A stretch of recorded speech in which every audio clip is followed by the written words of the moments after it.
What's up, you guys? Welcome to episode 454 of the Established Run NBA podcast. I'm Mike Gallagher here with Drew Dinkmeyer, and we've got some series on our hands here. Nice little 2-1 leads. We'll talk about the big wins, some more surprising than others. Maybe the results more surprising, at least with the big, crazy Wolves win. Dink, how's it going? It's good. Yeah, it's nice. We were looking like we might have a long layoff between the finals after both teams take 2-0 leads, but bounce back in game three. Knicks on the road, Wolves at home was nice to see. And yeah, now game four blooms, and we'll see if these series get pushed deep. And I'm excited to talk about it. For sure. Let's start with the Knicks getting a huge win. Third time in these playoffs, they've got a 20-point road comeback win. First time ever in the play-by-play era that they did that. You and I were talking a lot about how they kind of went, one-star show. That was the big story. Certainly the foul calls were an issue. Last night had the top two foul callers among the referees last night. That played a pretty big impact, but it might have been a positive thing. So how did the Knicks do this with another 20-point comeback, obviously led by Karl-Anthony Towns going up? There's a lot to talk about. Tibbs going deeper, but what kind of is the lead here for why the Knicks were able to pull off this comeback? I think the lead is lineup change in game three sparks Knicks starting unit to be a little bit more competitive from the start. But then Knicks' original starting unit ends up playing really well in the fourth quarter to kind of put this away. And I think ultimately the really big story that is maybe getting covered some, but is the challenges at the highest levels of basketball with the Jalen Brunson and Karl-Anthony Towns pairing, and how those challenges are influencing the Knicks during the course of the season. And those two players, both in their individual rights, have had so many games this postseason that they have been the primary reason that the Knicks have won. But they've also had some games where they've kind of low-key been the primary reason that the Knicks have struggled. And that pairing in and of itself is still intact in the starting lineup. They just replaced Josh Hart with Mitchell Robinson to try to shore up the defense, which worked, but led to their offense being a little bit stagnated. But ultimately, this Karl-Anthony Towns, Jalen Brunson pairing, which works very well in the regular season, works very well in the early round of the playoffs, is starting to come up against some bigger challenges as you get deeper and deeper in the playoffs. And how much can the Knicks continue to roll out that pairing? Or do you need to see more of? And for a Knicks team that's not super deep, you saw some pieces that you weren't expecting to see have positive contributions in game three. And you never would think the Knicks would be running a 9-man rotation down 2-0 in the playoffs. You'd think they'd just keep doubling down on tighter and tighter and tighter. But they found some different lineup combinations that made things a little bit more challenging on the Pacers. The Pacers will have some more time to prepare for some of these lineup combinations, so maybe that changes things. But I think that's the big story, the overarching story. I think the easy story to highlight is starting lineup change and how that impacted things, the positive impacts of Mitchell Robinson that continue to be felt throughout the playoffs. But the bigger underlying story to me for the Knicks is, if they're going to win a championship or compete for a championship, how do you overcome the Karl-Anthony Towns, Jalen Brunson pairing that is not particularly working super well together, especially in the series against Indiana? Yeah, we were doing minutes for tomorrow's slate, and just going through the on-off Cat Brunson stuff's pretty crazy. Cat on, Brunson off, they're plus 20 net rating, and then Brunson on, Cat off, they're plus 13. With both of them, they're minus 25. So it's pretty crazy how it's been working out. That that their offense, and it's been their offense that's been the issue, which is pretty. It's both of them, but their offense hasn't even been good. That Cat Brunson duo is like their third worst offensive duo, and their defensive lineups are getting killed there. But that's a pretty big story. Brunson certainly picking up that fifth foul and then going off, and then Deuce playing really well after Deuce had 3 fouls in 80 seconds to take him out of the Knicks, and then. Man, great line by Kenny Smith last night at halftime. I don't know if you saw. He said Tibbs wouldn't even play a 9-man in a baseball game. That was a freaking bar and a half. Yeah, that was certainly the lead there. But yeah, shot making, defense. I mean, what was that defense? I mean, they kept Indiana to 42 points in the second half. That was fantastic. I thought their ball pressure was good. They didn't let them get out. They got back in transition. They protected the paint really well. Mitch was awesome down there. Didn't really reflect on the stat sheet, but I thought Mitch made a really big impact, despite really not playing late in the third and the fourth until like the Yep. closing minutes of the game for defense. And then, yeah, Josh Hart, we saw him sub in middle of the first quarter, middle of the third quarter, and then didn't sub out after that. They kept him in there. Was that a product of fouls? Was that a product of playing well, which he kind of didn't? Had a couple really big rebounds at the end of the game. But yeah, what do you make? I think besides the starting lineup, and I think it's going to stick. Could add to that. Yep. But like, what's up with adding DeLon Wright? What's up with adding Landry Shamet? Campaign went away. Like, do you think Tibbs will run it a little bit deeper here, or is it kind of stuck in his DNA that he wants to kind of run tighter? Or basically, what I'm saying, like, was this because of like foul trouble or anything like that? But do you think Tibbs runs deeper, and then what does the rotation look like in general?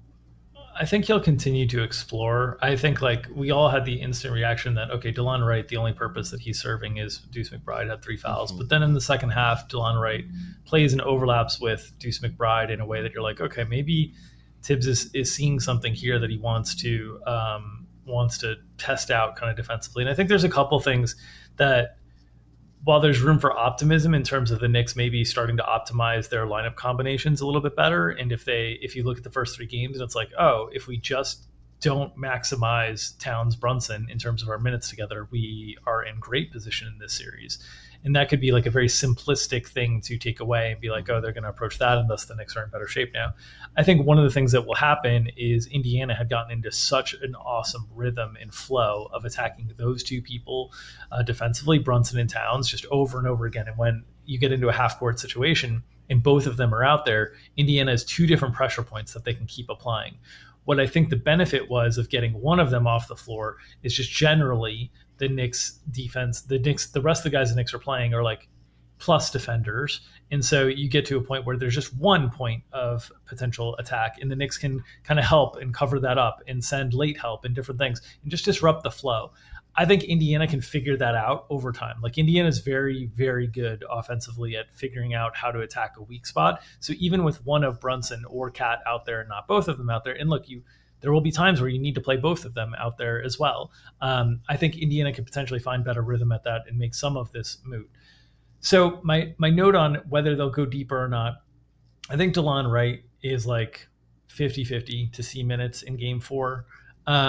I think they might like his size on Halliburton, and then that allows like, Deuce McBride or Jalen Brunson to kind of be on like a Nembhard. And then if they have Brunson on Nembhard, they can show help as well. And that's kind of the way that they were getting around things there. So I think that could be a path going forward. Shamet, I'm surprised because Shamet, like you don't think of as like a player that can hold up defensively. You'd think he'd be another place that Indiana could attack. But Indiana did not really attack him. I think they'll be able to. So I'm like pretty hesitant that Shamet will be able to stay out there, but they need shooting too. So like he was a quick trigger shooter that disrupted Indiana's defense a little bit, made them respect him. I think more likely than not, we see 8 as opposed to 9 in game 4. But I think you might see like essentially an 8 with 2 guys split between that 8th spot. So it shows up as a 9 in the box score, but it sort of is more like an 8 because Tibbs is like trying to test out which combination is ultimately going to work. But I think what they figured out is like take Brunson off with the starters, put McBride in. Those lineups are really good.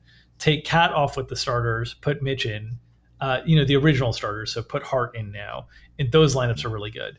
And I think you just want to like maximize that as much as possible, which is weird because Cat and Brunson are your 2 best offensive players. But ultimately in the series, I think what they found is Indiana defensively has such limitations that the added offensive value you're getting out of there by having Brunson with Cat is not really moving the needle a ton because Cat himself can cause problems for Indiana. Brunson just by himself can cause problems for Indiana. So having both of them out there together is like sort of not adding that much offensively, and it's really hurting you defensively. And I think that's ultimately what the Knicks are sort of starting to figure out a little bit. And the question is, can Indiana improve defensively enough to make it so that Cat and Brunson are necessary out there to generate enough offense for the Knicks that the Knicks have to figure out a way to defend better with those 2 out there? Because I don't know that the Knicks have a lot of solutions to defending better with those 2 out there. The whole architecture of this group that they built was, we're going to have McHale and we're going to have OG try to lock things down on the perimeter. We can find a spot to hide Brunson. And then if they lock things down on the perimeter, Karl Anthony Towns, like, rim protection isn't as big of an issue. And that's how we're going to get past this. But when you play against a heavy ball movement team that's not ISOing and has like 3 or 4 guys that can create and shoot off the dribble in terms of Nembhard, Halliburton, Siakam, and then you're getting spaced out with Turner, there's just holes in this defense that OG and McHale themselves cannot cover up. And so you need 2 of 3 of OG, McHale, Hart out there pretty much at all times, I think. Mm-hmm. And then you need Mitchell Robinson out there as much as he can be out there for the rim protection aspect. And so you just start to lose these spots defensively, where if you have both Brunson and Cat out there, Indiana's finding ways to pick you apart. And if you have just one of them out there, you can sort of survive and you can do enough offensively to grind this game down a little bit. And so I think that's where we're at with the Knicks. It's a tough position to be in because I think if Cat doesn't have that explosive fourth quarter, obviously they're down 3-0. But I think he ends up playing like 28 minutes in this game, 29 minutes in this game. In the game that Brunson only would have played like 33, 34 maybe. And that's a weird thing to see late in a playoff series when it's like your 2 best players all regular season. You're trying to figure out a way, like, how much can we really overlap these 2 together? And I think that's like I don't want to say it's a Pacers specific problem. I think this problem would show up against OKC as well. I think this problem would show up against Minnesota as well. I think it's just a top tier opponent problem that this combination, and I was having this conversation with my closest friend yesterday, who's a big Knicks fan, is there's a lot of similarities to me for Jalen Brunson with Derrick Rose in the Bulls. In the sense that those Bulls teams that were so dependent on Derrick Rose usage rate to ultimately like generate all the offense in the world, they worked really well when they had just one superstar offensive player in Derrick Rose. The problem is Derrick Rose got hurt and then they had nothing, and they lost to the A-seed Philadelphia 76ers in the first round of the playoffs when Derrick went down because they didn't have enough offense. These teams that are built around a scoring-oriented point guard historically have run up against the wall again at the highest levels, the conference finals and beyond, right? You think of like Allen Iverson teams, you think of Derrick Rose teams, now maybe Jalen Brunson teams. Like, small ball dominant point guard is a tough recipe to win titles with. There's not a lot of historical, I can't think of any off the top of my head, historical examples of just that alone. And so I think that's like Jalen Brunson, Karl Anthony Towns together provide an awesome floor for the Knicks, and they're a very good pairing. The question is ultimately, like, when you get to the conference finals and beyond, is that pairing ultimately going to be enough to get you past? And I think the Knicks recognized it wasn't, and we're like, we need the great defenders around it, and they're putting it in, but it's still against the highest levels of offense. It's a little bit tricky to figure out the balance here. And I think, honestly, against Indiana, they're lucking out in some ways that it's Indiana, because on the other side, they're Indiana's weak enough defensively that Brunson or Cat by themselves can generate like a pretty solid offense. Against like OKC, they're going to need both those guys out there, and then they would get very exposed on the other end. So that's kind of how I'm seeing things. I don't know how you're seeing things with the 2-man combination. Yeah, I'm pretty much with you. And should note that their normal starting lineup put 4 minutes together last night, which is just insane. I think they were first in the NBA for like minutes and minutes of Tibbs lineup, right? So yeah, I'm with you that like the numbers speak for themselves. To be that good without or with one of them, and then that bad without both of them, or with both of them, that's a huge problem. So yeah, I think that's pretty valid and all really well said. But yeah, I don't know. I think it's pretty funny that like the Deuce McBride stuff has like always worked out, but Deuce gives you on-ball defense and spacing. And like you said, we've seen, I mean, how many years in Minnesota did we see Cat like be the guy as not only just a shot creator and a shot maker, but he's a pretty good guy to play out of the pocket and distribute. He had a couple really nice passes last night. So yeah, I think that makes sense. It's almost like superfluous to have them on offense, and it just really hurts you on the other end. So I think that's pretty valid. So yeah, I think that sticks. And then yeah, so with that, do you think like Brunson always plays full first? Do you think that maybe you pull him out? Because I'd rather keep Mitch in earlier to like avoid the Haka stuff. Do you have any thoughts on like maybe changing when you put Brunson in and out? Because they're pretty static with how they keep it. Yeah, their rotation last night, Cat was the first sub out. Mitch played the first 10 or 11 minutes of the first quarter. So basically just into that 2 minute Yep. area. And they were never in the bonus. The Pacers didn't really employ like really aggressive Haka strategies. They haven't so far with the series. It'll be interesting to see if they try to. Um, and then Brunson went full first, and Cat basically had end of the first overlap without Mitch, and then start of the second without Brunson, without Mitch. And that's the lineup where the other part of this is like Hart is the area that like to me backfills as secondary help for both of these guys. So like when Cat's off the floor and Brunson's on the floor and Mitch is on the floor when Cat's off the floor, right? Hart is really necessary because they need rebounding. They went to some lineups with just Cat on the floor with like Cat, Deuce, what was it? Cat, Deuce, McHale, and OG, it might have been, and they were just getting killed on the offensive boards, like late first quarter. Like Miles Turner was just racking up offensive boards and fouls, and they were just really small. And so I think they need Hart to be the second rebounder with Mitch. Like I think Mitch needs a second rebounder support. We saw Karl-Anthony Towns have 14, 15 rebounds in this game, playing alongside Mitch for a lot of those rebounds. I think Mitch is so good at like clearing out space, but he needs somebody else to come in and finish off that board while he's like clearing out all this space.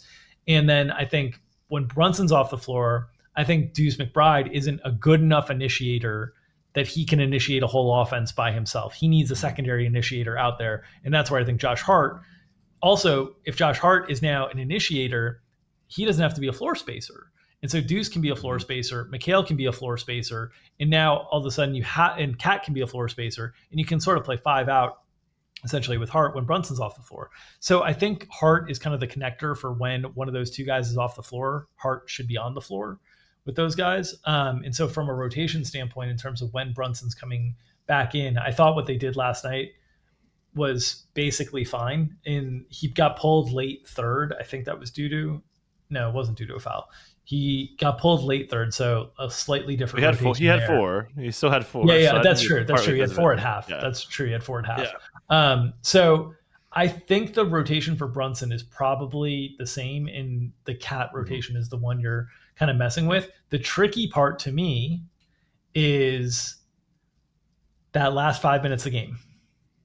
That's the tricky part to me. And we kind of saw this yesterday because Brunson picks up his fifth foul with 7:02, or checks out with 7:02 left, comes back in with a minute 30 left. Basically, it's just like closer at that point. Cat had like already gone on the run. Cat checks out with 37 seconds left, same time Brunson checks out. So they played just a minute of overlap together in the last 5 minutes of the game. And that's when the Knicks sort of continued to hold on and put things away while Indiana was charging at them. And I think one of the challenges that the Knicks will have is, as we saw in games 1 and 2, can you get stops late in the game with both Cat and Brunson on the floor? And so I think this is where I think Cat is very vulnerable to not close.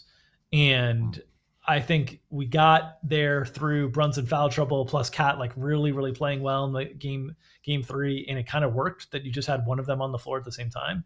But I think in normal situations, if Brunson's not in foul trouble, they much, much, much, much, much more trust Brunson to handle the offense in late game situations.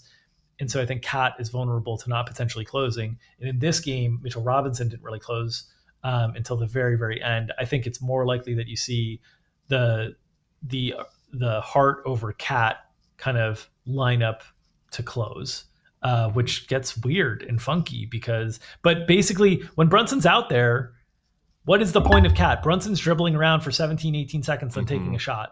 Like, what is the point? They're not running pick and rolls very much. So it's just like basically Brunson's just picking who he wants to have brought over in a screen.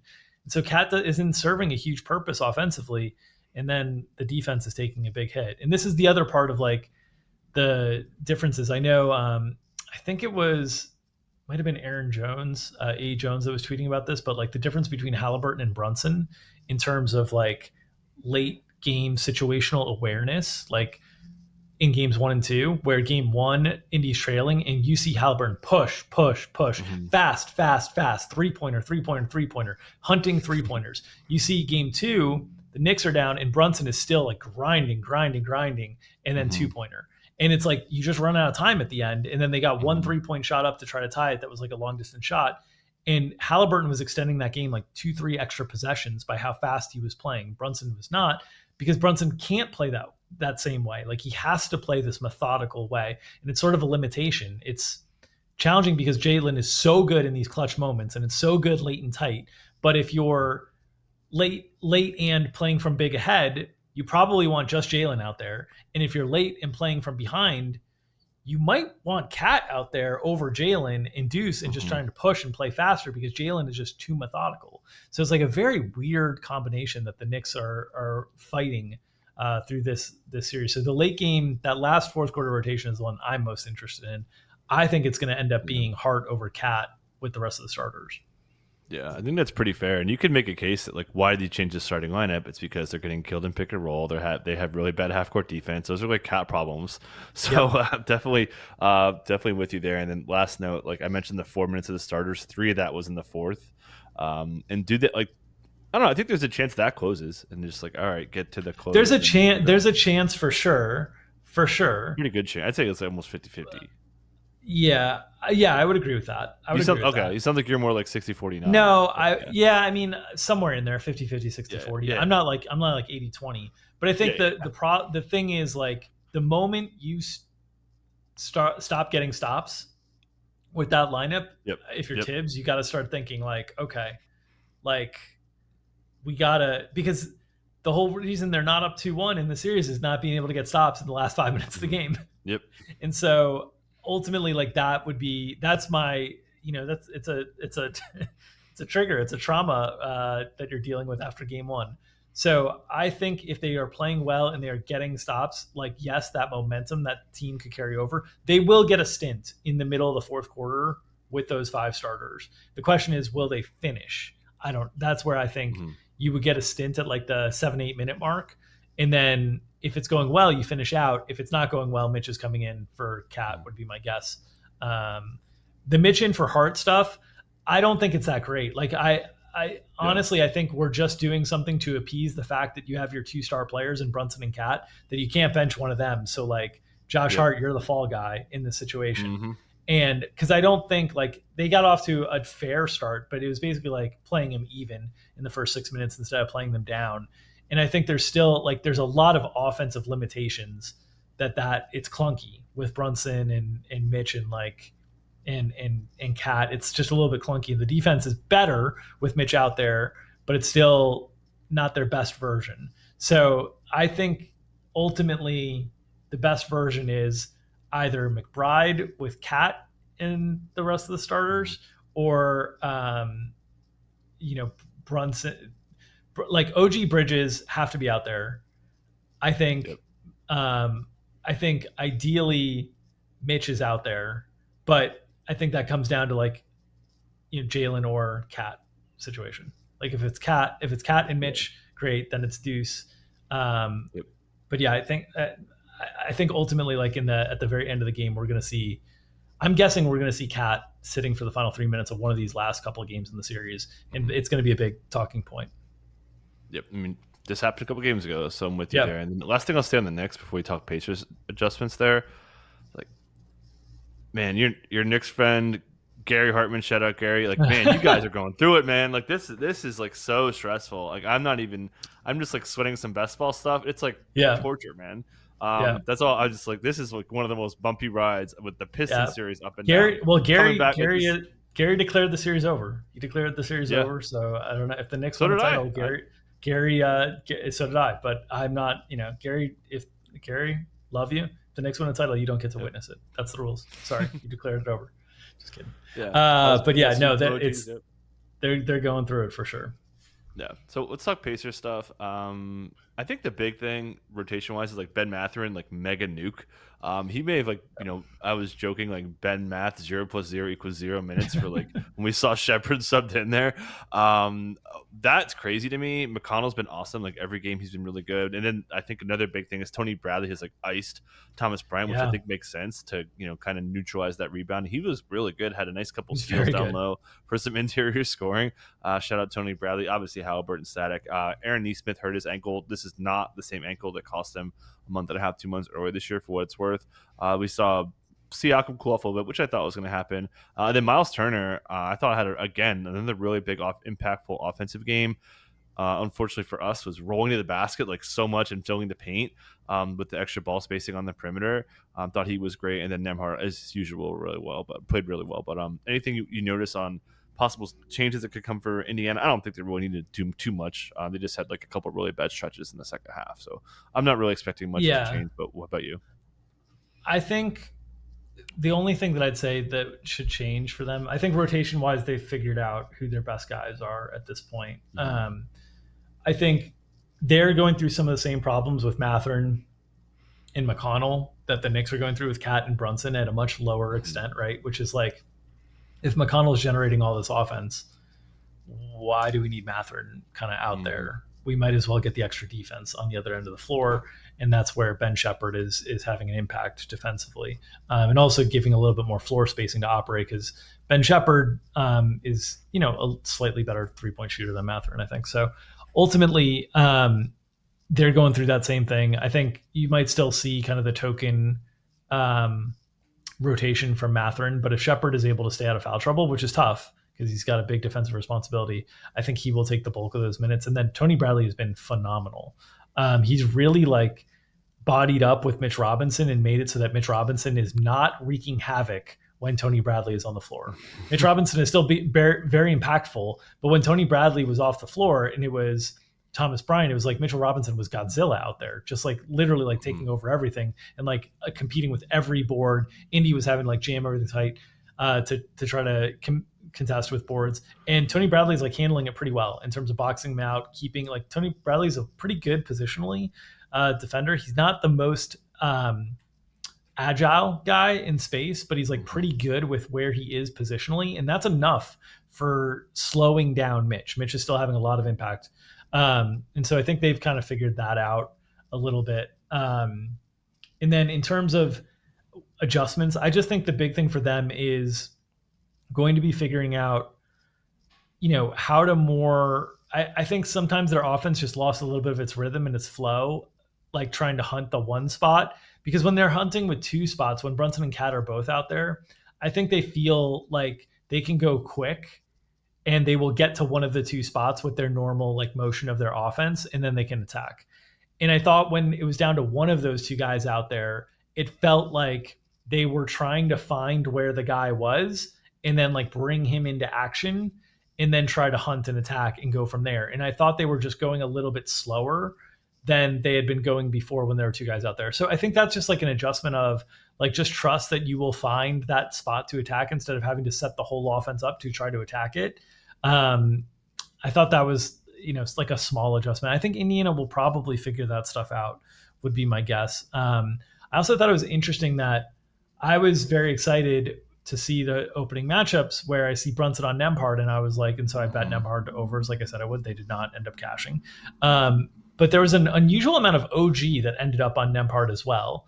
It felt like OG was kind of everywhere because he was giving Pascal lots of problems. And then in certain sets, he was sort of like, he got onto Nembhard. It almost felt like OG was sort of wherever they looked like they were trying to hunt. And I might have to go back and rewatch this and see if like they were trying to mix this up intentionally. But it seemed like they were trying to set up a possession for Nembhard to like come off and get the ball. And then they got down there and it was like, oh, OG's on Nembhard now. Like, let's reorder like how we're thinking about attacking this possession. And similarly with Siakam, I thought he did a great job on Siakam. So I thought OG was like super, super disruptive this game defensively. But I think Indiana, I think they just got a little bogged down in trying to find the one guy to attack as opposed to like just kind of running their stuff and going from there. Yeah, slowed the pace down a little bit. Credit to Knicks there, but yeah, we could talk about the other series. But any predictions here? We've been saying Knicks in 7. Yeah. Had a couple games here. I don't know if I feel the same anymore with the two pretty convincing wins from the Pacers. Yeah, I would say that I feel like the Pacers have identified and shown the Knicks to have more vulnerabilities than the Pacers have at this point. I think the Knicks, if the Knicks play their best basketball, I think they win this series in 7.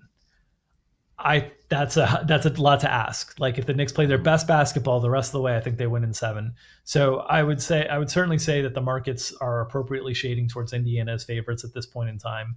I think Indiana still has fewer things that have been exposed as problems for them. I think Yep. the Knicks have a lot of things that they are like plugging the holes on the boat, and the question is like, at what point does that leak pop up again that they Mhm. have to kind of deal with? And I think they're running out of plugs essentially. So they can still play very well and win this series, but they're going to have to play very well within a tighter group of lineup combinations than you would like to have at your disposal at this point. And the funkiness of Cat and Brunson not pairing well together, I think, makes things really tough on Tom Yeah. Thibodeau because what do you like? Ideally, you'd have these two guys playing, let's say, a combined 66 minutes or something like that, overlapping for like 16 to 18 minutes, like 62 to 66 minutes, somewhere like that. But that's not a lot for your two best players to be playing, or you're thought of as your two best players to be playing in the conference finals. That's a hard thing for a head coach to be like, I think we're probably at our best with one of our two best guys sitting down. Like, I think that's going to be a difficult thing to manage. Yeah, Tibbs is actually doing practice media right now, and he said that a lot of the Brunson Cat stuff not playing together was foul trouble, but Yeah. he said that it could depend on how the game is unfolding for how they're going to use that lineup combo. I So think they know it. I think they know yeah, it. they I think know it's it. just like, I mean, the numbers speak how for do you themselves. manage Like it? it's pretty Yeah. clear, Yeah. but it's be pretty tough. I don't want to pick, man. I just this is so hard to explain this series. Like I want New York to win. I'm rooting for my best ball stuff. I don't know, man. Like I don't care. Like just don't bet on it. No. It's so hard, man. This every game's just like so different. Like I said, it's so hard to explain this series. I guess Knicks in 7. I don't know. I feel like Indiana's going to probably win, maybe in 7 too. Shout I out to the think, road. Hey, it should win on the road with the way things have yeah. been going. Road team holding serve. I think if I think the most likely outcome from here is Indiana in 6. Yeah, I think I can agree with But that too. I think if, try not to flip flop, and also if the Knicks play really well, they can Yeah, still win this in yeah. 7. Like Hmm. the thing about the Knicks is if they can get enough stops with their main lineup, like the starting lineup that's been the lineup all season long, if they can get enough stops, that lineup offensively should nuke Hmm. Indiana. That's what we saw game 1. So it's like, can you get enough stops? I just don't think they can. So then I think things get weird for them. Hmm. Yep. So let's go to the other side. The surprising result of the weekend with a absolute stomping, a 143-101 win. Just the second time all season the Thunder lost by more than 15. If you remember that crazy Sunday afternoon game against the Lakers was the other one, which made no sense. Insane shot making in that one. I remember that. I may or may not have bet on OKC that game. Um, but yeah, there's a lot that that stood out to me, and just to kind of highlight here, it was controlling the turnovers. I thought that was a big deal. OKC had just 3 steals until very late in the third quarter. So that was really big. It was just the first time since March 25th that the OKC Thunder lost the turnover battle. That only happened 11 times all season. Minnesota won the points in the paint. They won second chance, all both by a ton. They got way more shots in the paint overall, as they really took away the paint. They kind of flipped the script on taking over the paint with the way they were packing the paint. They were playing a little bit deeper. With respect to Jaden being close to the basket with how they're defending SGA. Thought that paint presence really helped them. OKC couldn't hit open shots. That really was their undoing there. But yeah, and SG just had a bad game, which obviously helps. But yeah, what did you see from Minnesota from overall energy level and just keeping the turnovers down while turning them over a little bit? I thought that was huge. But taking care of the ball, that's what it all starts with. But anything else you saw from Minnesota getting a big win? They had that, that sense of desperation that an O2 team at home plays with Mm-hmm. often. That's why these spreads are more exaggerated than a typical return home situation. The O2 at home has just historically been a very lopsided motivational standpoint, and you definitely saw that. I think Shea Gilgeous-Alexander was mic'd up and was talking about that, how they were more physical, they were more aggressive, they kind of like brought it to Oklahoma City. So I think that was the overarching difference. But I do think series preview, I talked about this. Mm-hmm. I know Minnesota doesn't like to help, but we've seen this recipe now for OKC that these guys who are good shooters in the regular season have not always been lockdown shooters kind of in the postseason. And so do you bring the extra help and attention to Shai Gilgeous-Alexander and make the Lou Dorts and Cason Wallace's and Alex Caruso's and those guys shoot and beat you? And it seemed like that was a little bit more of the approach here. You look at the final box score, and it's 14 for 44 from three. Dort was 2 for 4, and Chet was 1 for 4. And but you look through, and Dylan Jones was 2 for 2. Yushman Jeng was 2 for 2. AJ Mitchell was 1 for 4. Like, a lot of their makes were ultimately like guys in garbage time that were not playing. And so I'm interested to see if Minnesota, who does not like to play this way, realizes like, hey, I think this is the best way to play. We got to keep Jaden out there. We got to send a little bit of help that keeps Shai from just running through our defense and drawing fouls. Jaden talked about how he just was trying to keep his hands off Shai. You know how you can keep your hands off Shai? When there's another defender there to provide support. Really hard to do if you're on an island, to try to keep your hands off somebody and defend them. But Jaden was basically saying, like, my arms are too long. They get into places I don't intend them to get to, and he's so good at drawing fouls with that. So I think you're going to continue to see that. And I think the question mark is, like, will Lou Dort and Chet Holmgren and Alex Caruso and Cason Wallace and these guys, will they make threes? And Jalen Williams, will they make threes and take the pressure off Shai? Because if you do that, it loosens everything up and puts Minnesota in a bind. Because I think some of the things that are like less sticky going forward are the difference in turnovers. I think that's less likely to be sticky. I think the question, though, is, can Minnesota change the point differential, change the approach in terms of where the points are coming from for OKC, and make OKC beat them by 3-point shooting? And I think if they can get this game into 3-point variance, which is what I said in the series preview, I think Minnesota's live. But if they're not able to, and they're hoping to trade twos for threes, you got to at least be trading tough twos. They weren't trading tough twos in the first two games of the series. Shai was just getting to the rim and creating havoc there, and then getting to the free throw line. So that's the big question mark for me, is, does Finch continue to send a little bit more help, try to protect Jaden McDaniels a little bit, and try to make some of the secondary shooters for OKC beat them? And if they do that, that leads to different rotational combinations for Minnesota than what they've been playing early on. Yeah, and credit to Ant. Ant was kind of leaning in and helping, while guarding Jalen as well. I thought that Ant had a really killer defensive game on top of, you mentioned Jaden, obviously. I thought Rudy Gobert, too, pretty big impact because of them playing, like I said, the drop coverage, which is why they killed him. They kept, on game 2 especially, they kept dropping Rudy, and then Shai got to his spot. It wasn't like all the way at the basket, but it was that comfort zone, that 8 to 16 foot spot that SGA's killed them. I thought that was a big adjustment there. Just basically playing like a smaller court. So yeah, this is gonna be big for the OKC guys to hit 3-pointers. A couple other stats on potentials as a team. The Thunder went 19 of 46 potentials. The Wolves went 30 of 35 on potential assists. That's a crazy number there, but certainly had everything clicking there. But yeah, I think this, like you said, I think this is going to come down to the role players who can kind of give you a spark. We saw Isaiah Joe start the second half. I think that it's a possibility that Isaiah Hartenstein, who played pretty well in game 2 and then got cut out in the second half because of game script, I thought that was kind of the story. So he's kind of, football related. I think he's like, the lead back. You give him 20 carries when you're in the lead, but if you're trailing, you got to go to your scat backs and get carries to those guys. But and then I think Chet's like the X factor. I think Chet is going to be left open a ton in this game. With Rudy guarding him, Julius has been guarding him a pretty good, but he's had like great matchups. He's going to have a lot of open looks. He's got to knock those down. Dort has to knock him down. We talked about road Dort. Even after the last game, 2 of 4, he's still 18% on the road in the playoffs. Obviously, the 10% discrepancy during the season, I think that's really important. We saw Cason Wallace finally have a bad game. Felt like he's playing well for like 8 straight games. And then Caruso, right?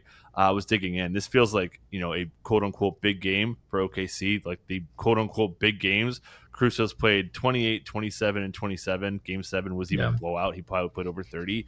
So I think Caruso could be a big piece, which kind of brings me to my next point. Julius Randle. We saw Julius Randle play really well in the last game. Yeah. And then the game they got smoked, he played terribly. And Julius Randle is such a bellwether for this team. And I think Alex Caruso is like the best way to really stunt that. I think J-Dub did a pretty good job overall.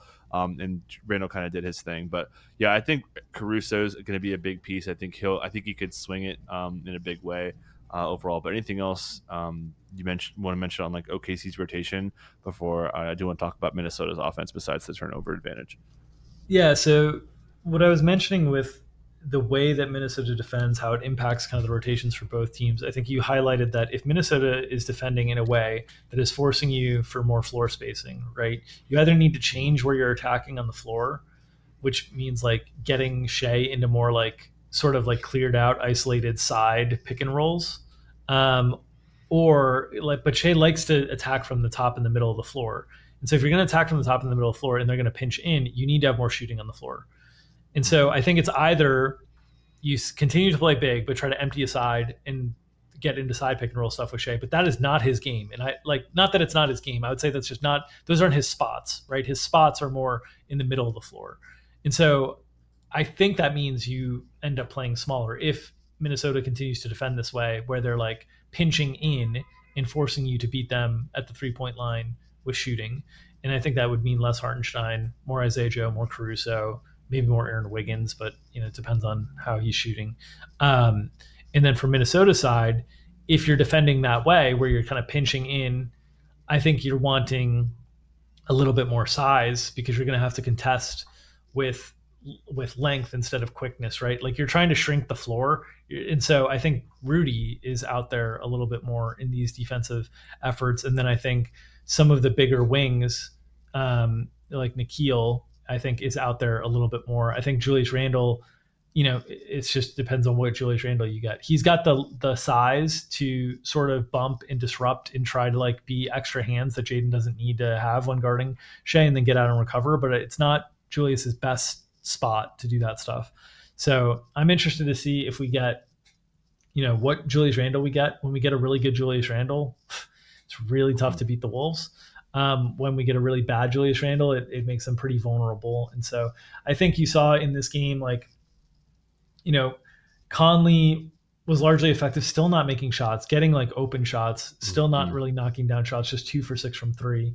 But Nikhil Alexander Walker is knocking down shots, and Dante made his 2 threes. Naz Reid was 2 for 3 from three. I mean, they shot 50% from three. But the other tricky part about all this is the big energy boost that they got was inserting Terrence Shannon Jr. into the rotation, and that's gotta stick when Ant Edwards is off the floor at the very least, because I think you need that athleticism and you need that speed at which to play with. I think part of the problem of like the Julius Randle leading the offense so much in those non-Ant minutes is he plays a little bit more methodically, and it's hard to do that against OKC's defense. They're just so good. So like you have to try to beat them with like speed and attacking and quick decisions. Terrence Shannon Jr. was doing all those things. So I think he'll continue to get a look. Probably just the non-Ant minutes. I don't expect much more than that at this point, but I thought it was nice for Minnesota to have another way to try to put pressure on OKC's defense, because Jalen Clark wasn't doing that at all. Mm-hmm.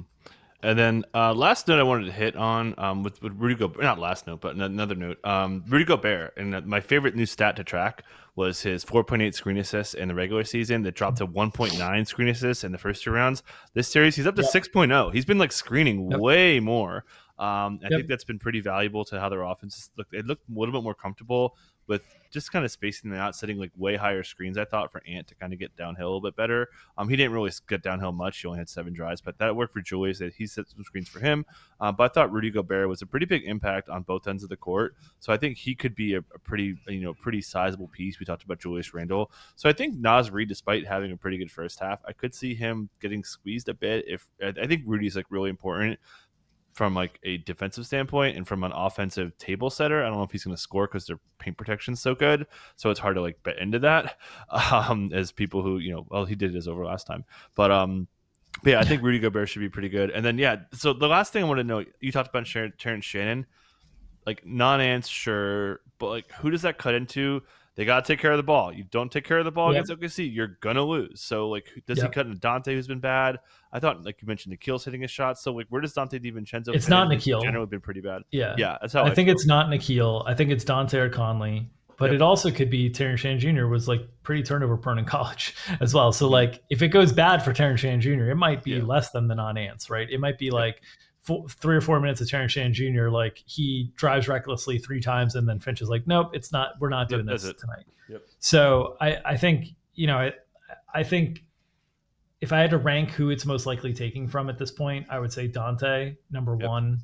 then I'd say Conley, then I'd say Nikhil. I think Nikhil, the combination of his what he brings defensively and then also OKC's willingness to leave him wide open. And so you're getting good shots when Nikhil's out there because Hmm. and Nikhil like has worked hard to become a decent 3-point shooter and he's made his threes this series. And so I think he's very unlikely to be super impacted. But just adding another body into the rotation brings risk for everybody, obviously. I just think that Terrence Shannon Jr., he's going to get a look. It's just going to be very quick pull if it doesn't go well. Hmm. And still waiting for the referee assignments today. They haven't announced it on the official page yet. It might be on Twitter. I missed it. But yeah, anything else on? I think it's pretty straightforward. Like, I guess the big question is like, what version? And then, I mean, like you said, I thought that was the headline. Like their energy and desperation like showed Yeah. up in a big way, and they're a pretty confident bunch. So I think they kind of went in there. Julius Randle was saying like we're home, all that stuff. So I think they had their quote unquote swag going there. But yeah, anything you want to kind of add? And then Well, I where wanted do to you ask at? I mean, you. yeah, I wanted to ask you: do you think that Finch continues to continue with the defensive coverages that they used in Game 3, yeah. bringing more help to Shea, trying to make the 3-point shooters from OKC ultimately beat you? And do you think that he would have conviction to stay with that, even if OKC is starting to knock down threes early in the game? Because their comfort level is not that. So it was so effective this game. Yeah. I don't know if Finch will be like, that was effective because it was a curveball, or if Yes. he'll be like, no, this is the way we have to guard OKC going forward. I think they'll start that way. I think they'll run with the drop Jaden off SGA and all that, and then bring some help with Ant, bring some help with even Julius is helping a little bit, Yeah. kind of leaving Chet a little bit. So I think they'll start that way for sure because I mean SGA is the NBA MVP for a reason. So Yeah. that's kind But of do how you I feel. think, But I think it's I a good guess short leash. okay, so you don't think he's come to the conclusion that this is the way that we have Yeah. to defend, this is our path? You think it's like he's going to want to see more of that before he Yep. commits to that? Okay. For sure. I mean, Dagnall Yeah. talked about that too. He said like, "Oh yeah, we've done this all. Like we've seen this coverage all the time. We just really Yeah. weren't ready for it." So Yeah. I don't know. And Yeah. I mean, yeah, we've seen that coverage all the time. People played off That's SGA. that's the primary coverage that people Yeah, play against yeah, OKC. In the regular season, OKC has torched that coverage. It's yeah. just in Yep. the playoffs the last 2 years, they've sort of been a little bit stagnant. The 3-point Mhm. shooters and like zones and different things that teams have thrown at them, they've like gotten a little bit stagnant. So Yep. that's where I was, because I'm thinking like, what does this mean? And I'm just not. I think this is the best way for Minnesota to try to defend them, but I don't think Finch is convinced that it's the best way. So I'm with you where Mhm. like if I knew that Finch was committed to this, I'd be very interested in SGA assists. I'd be very interested Yep. in like Dort threes, Chet threes. I'd be very interested in, but I don't know. I think what might also end up happening is like you saw this a little bit in the second half, because they're bringing help in a way where they're going under some of these screens as well to bring the help. SGA has the opportunity to just step back and take threes. And SGA's 3-point attempt rate has been a little bit suppressed in the playoffs just generally. I'm interested to see if Mhm. that is an approach. It's sort of the middle ground of like, we're not going to let our worst guys shoot them. We're just going to have SGA shoot them. So Yep. I could see that path, but I'm just not convinced that Finch believes that this is for sure the answer. And so I could see something where this like they go with this for a quarter and then they go right back to like, okay, SGA, you try to score 40, we're going to Yep. take everything else away. That's kind of how I feel. Yeah. I definitely don't think it's the quote. There's no quote unquote answer to OKC. I think they're just going to keep Yeah. them on their toes, maybe mix in some zone, different kinds of zones. That's how they beat them the other time they Yeah. blew them out. That was what happened. They threw a curveball at them. They ran that 1-2-1 zone, and they got them off their rhythm. So, yeah, I think that's kind of how it's going to go. Yeah, don't have too much to add here. They're really just a classic. Like, does Minnesota have the same energy? If so, they're probably going to win again. But I don't know. So I kind of lean. I kind of think OKC kind of handles it, and I think they kind of win in 5. Do you have any thoughts on prediction? Um, I, I, I mean, it's basically calling this game, because Yeah. I think if you're calling this game, you're feeling like if OKC wins this game, they probably close it out at home. Yeah. But I'll go OKC in 6, which was my original prediction. I'll stick with that. Yep, But me too. I was going to ask you if you felt like, because you were sort of feeling after game 1 and game 2 like, maybe Minnesota just like is a different class. Like, did Game 3 change your opinion at all in terms of like if Minnesota plays really well? Do you think I guess do you Yeah, think OKC has to play poorly for Minnesota to be in games, or do you think there are games that Minnesota is in and could pull out if they're both playing well? I guess that's my question to you. I think so. I mean, I think if they both play a game, like OKC is going to win, Yeah. But But it like sounded it's like and this is me guessing at your yeah, perspective, but it sounded like earlier in the series it was if they both play their A game, OKC rolls, as opposed to just OKC wins. yeah. And Well, I so mean, like Minnesota's A game is freaking pretty it's very damn good. good. It's very Yeah, good. I mean, they Yeah. have the best length. They've got good shooting. They've got enough depth. Yeah. Julius Randle A game is like a huge Yeah. deal. Yeah. Yeah, I mean, so yeah, I I think would also say if if they they both play their A game, I think this all looks like it's not everybody's A game. You know what I mean? yeah, exactly. Because They're both defensive, yeah, especially yeah, OKC. They're like all-time yeah, defense, and so like yeah, OKC playing a great game, like OKC's offense playing really well is better than Minnesota's offense playing really well, in my opinion. yeah, And OKC's defense playing really well is better than Minnesota's defense playing really well. So yeah, like if it's like B minus versus like A minus, like I think the Wolves could probably win. A minus being Wolves, obviously. yeah, yeah, Like I think yeah, like if they play like just a little bit better, but yeah. yeah, I cool. think I guess I'll leave it on this. I think if Finch commits to making OKC 3-point shooters beat them, I feel pretty good Minnesota's getting another game here because I Mm-hmm. don't think OKC is going to go 2 for 2 and closing out with their shoot. Like I think they'll be a weak game, but I mean it's only 2 games, so Mm-hmm. Yep. there's a chance. Yep. But I liked the approach and the philosophy in Game 3, and I think there's a recipe here for Minnesota. Yeah. It's a tight line to walk. Yep. And OKC usually bounces back for the most part. But yeah, it should be fun to see. All right. So that'll do it. We'll be back. Anything else you wanted to add to get us out of here? As always, appreciate you guys tuning in, whether it's on the Established Run NBA YouTube page. Consider joining us and subscribing to that page for all of our content there. Consider leaving a comment or review. If you're listening on iTunes, Spotify, consider leaving a rating and review. That helps circulate our content as well. Appreciate you guys supporting us so we can continue to provide this free content. If you're interested in any of our premium content, you can check out establishedrun.com/subscribe, where we've got premium product offerings on both the NBA side and the WNBA side of things the rest of the way. So join us over at establishedrun.com. Yep. We will have at least the Indiana New York series to talk about on Thursday. But there's an outside chance, if I'm right, then we could have a series over there. So should be excited to watch this. Been pretty and really entertaining basketball. Excited to talk through it on Thursday. Appreciate you guys. Catch you next time.